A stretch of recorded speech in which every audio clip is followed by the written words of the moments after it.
qëndrimi në xhami, adhurim dhe shpërblim i madh. Të gjithë ne në shumë raste falim një namaz në xhami, sidomos namazin e akşamit, e më pas dalim pa patur ndonjë shkak apo angazhim. Ndoshta sa për të pirë një kafe ose thjesht për të bërë një xhiro me qëllim që të kthehemi përsëri në namazin e ardhshëm. Me këtë veprim, me apo pa vetdije, na ikin sevape të shumta pa u kushtuar rëndësi, duke mos e shfrytzuar kohën gjatë pritjes së namazit të ardhshëm në xhami.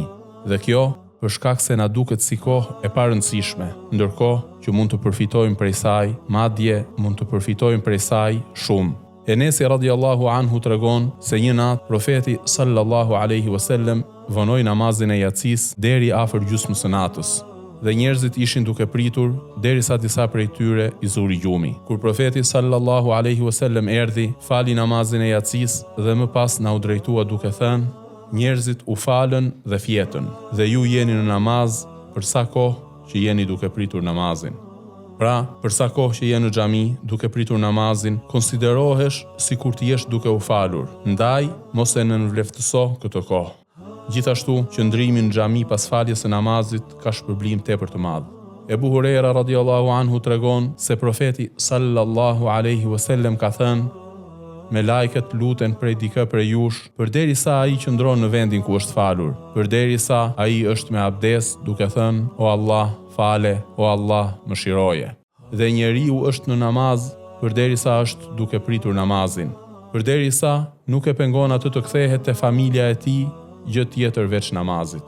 Transmeton Buhariu dhe Muslimi. Ibn Hajeri rahimahullah thot: fjala e profetit sallallahu alaihi wasallam, njeriu është në namaz përderisa është duke pritur namazin, të thot që njeriu merr shpërblimin e namazit gjatë kësaj kohe.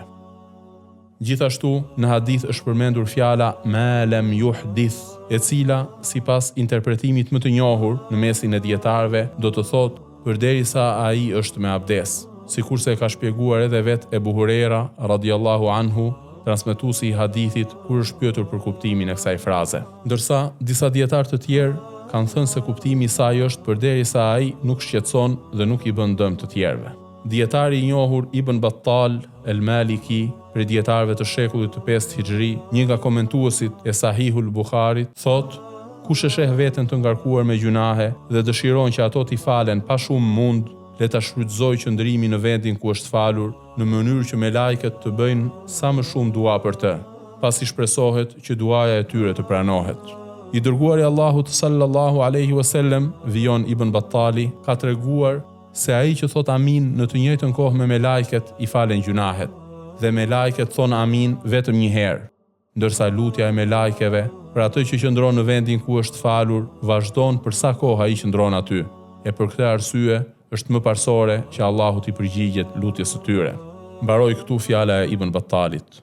Ky shpërblim arrihet duke qëndruar në xhami pas namazit farz, dhe nuk është kusht që besimtari të qëndrojë patjetër në të njëjtin vend ku është falur, siç e kanë theksuar Ibn Abdul Barr, Ibn Rajab dhe dietarë të tjerë.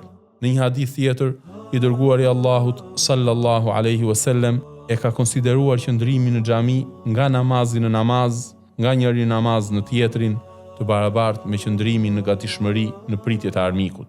Ebu Huraira radiallahu anhu transmeton se i dërguari Allahut sallallahu alaihi wasallam ka thënë: atë ju tregoj për diçka me të cilën Allahu ja u shlyen gjunahet dhe ja u ngre gradat?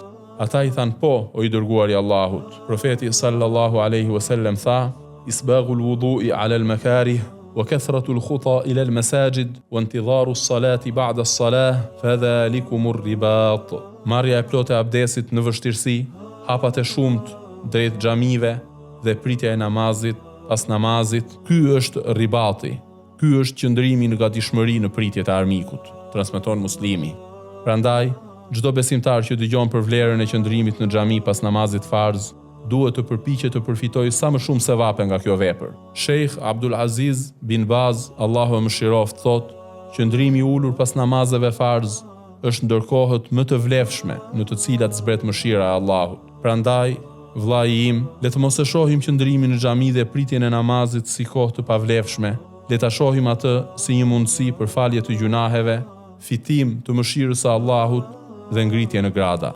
Lusim Allahun Azza wa Jall na ja bereqet në kohë dhe të mos na privoj nga këto shpërblime të mëdha.